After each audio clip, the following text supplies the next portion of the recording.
all of us have an idea of how we want to retire someday. And that idea is either built on something you've seen in a movie, someone who is retired and living a wonderful life, or mostly it is the way your parents retire. They're either having a wonderful travel experience, stay in a beautiful place, and you wish to do exactly the same, or perhaps they're struggling and they don't have enough and life didn't hand them a good hand, and you wish to change your retirement to be different from that. It is good to understand where your motivation is coming from and why you have the idea of how you want to retire.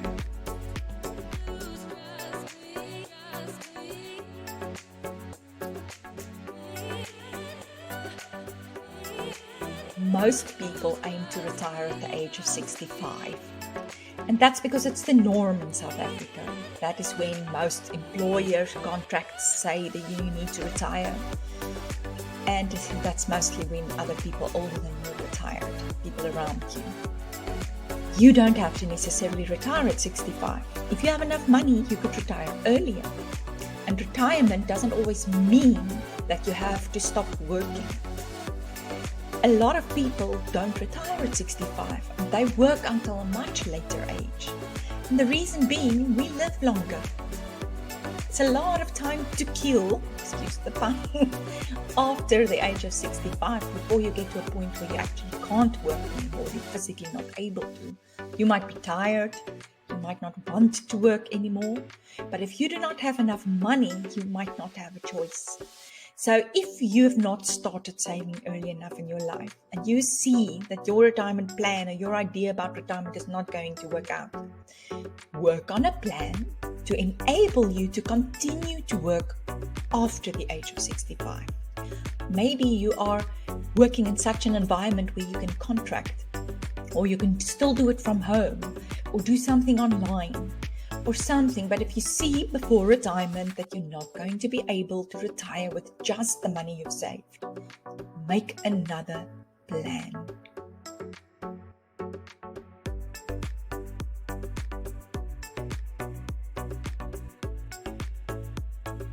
A lot of people have high dreams for their retirement.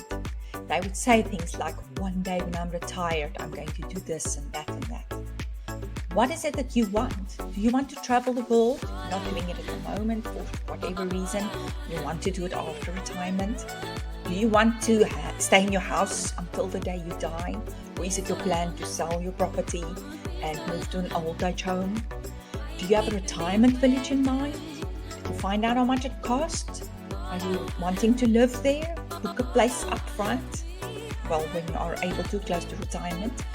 Or do you want to stay with your children, or is it part of your retirement plan and your children's retirement plan that you move in with them or close to them? Or are you living inland and you want to move to the sea? What is it that you want after retirement? Because that will influence the amount that you need to save for before retirement. I do, however, want to heed this warning. I knew a man who worked very, very hard. He didn't have a lot of time for his family, for holidays, for everything, because he said, I want to have enough money when I retire someday. Then we're going to see the world. I'm going to shower my children with money and I'm going to have time to spend with them.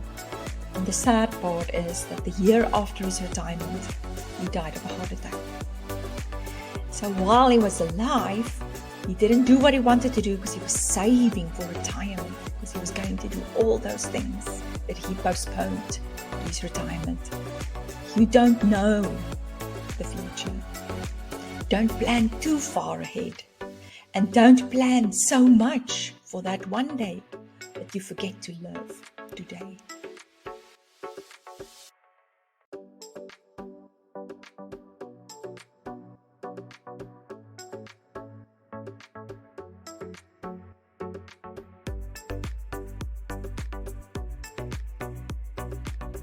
So I asked two people this question: what would you tell your 25-year-old self? And both of them are already retired, more or less the same age. And for this, I'm going to need my glasses. So in advance, sorry for the glare. So the first person said, start saving for retirement and do everything in your power to keep your property. So these people had a bad experience and they had to sell their property way before they retired because they needed the money to live off after retirement, because lots of things happened to them.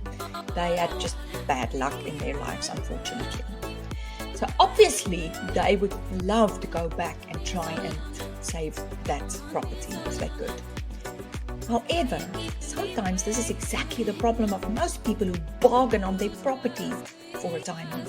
I have many people, especially the older generation before us, that says, no, my property is my retirement plan. And yes, then they live with these mansions and it's worth millions. And yes, if they sell it and they invest that money, they can live off the income that they generate on that investment. But many of those people either struggle to sell those properties because it's in areas that the younger generation is not looking at buying, or it is so expensive that it's not in that genre, that gap in the market where people are buying. So then they sit at retirement, either having to postpone their retirement or living a very, very opposite kind of retirement than they planned because they can't get that house sold. I always tell people, you can't eat property and you need to eat.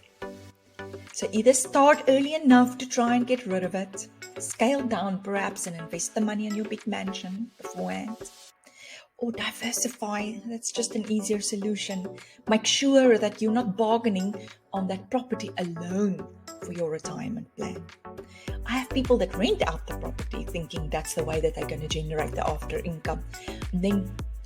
retirement income, and then they don't get rentals, or the people let them down, or the people don't pay and they get in trouble because they don't have money to eat. Please diversify. Please don't put all your eggs in one basket. The other person said, work hard, enjoy your kids, and live to the fullest. Okay?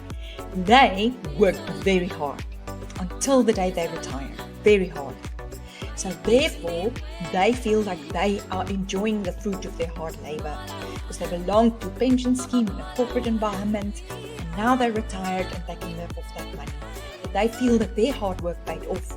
I'm sure if you have to ask the other people that answered the other question the same thing, they worked just as hard, if not even harder. It's more than one job.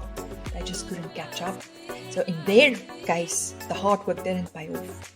But in these people's case, the hard work paid off, and that's why they would tell their 25 selves, go on, you can do this. Keep on working hard, it will pay off someday. But sometimes hard work doesn't equal good pay. So be wise in how you spend your time and what you do.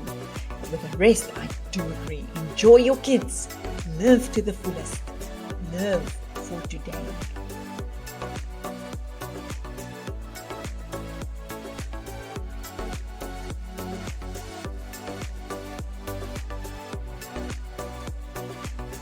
So, to the question of what do you enjoy most about being retired, one person said the peacefulness, no running against time. The other person said the peacefulness, being able to do what I want when I want to. In this case, they basically agree. That's the nice thing about retirement, that you can rest. You have time. That is something that we're all looking forward to. Just that tick-tock, not chasing us every single day. But it is what you do with your time before retirement that is going to allow you to have that peaceful, resting retirement.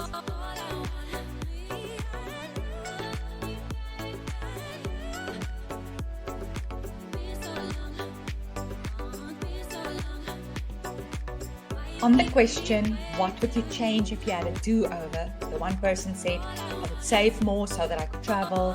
The other person said, I would enjoy my health more and would like to be closer to my children. Person number one didn't have enough money to travel the world and living with their children. And unfortunately, money is a little bit too tight to mention. And that is why they had this wish. The other people had a very active lifestyle before they retired, and then the knees and the hips and the health caught up with them, and now they can't continue that very active lifestyle, and that's why they're saying enjoy it appreciated when you are young. And they've moved away. They moved from the inland to the sea to retire at the sea. Now they're a little far away from their children and they wish they were a bit closer. But now things are done. It's the way it is and they have to live with their decision. My 2 cents on this. 1. Start saving early enough so you have choices. Be realistic about your retirement plan and understand your own motivation. Be flexible about your retirement plan because things change. And then don't be so set on your retirement that you forget to live today.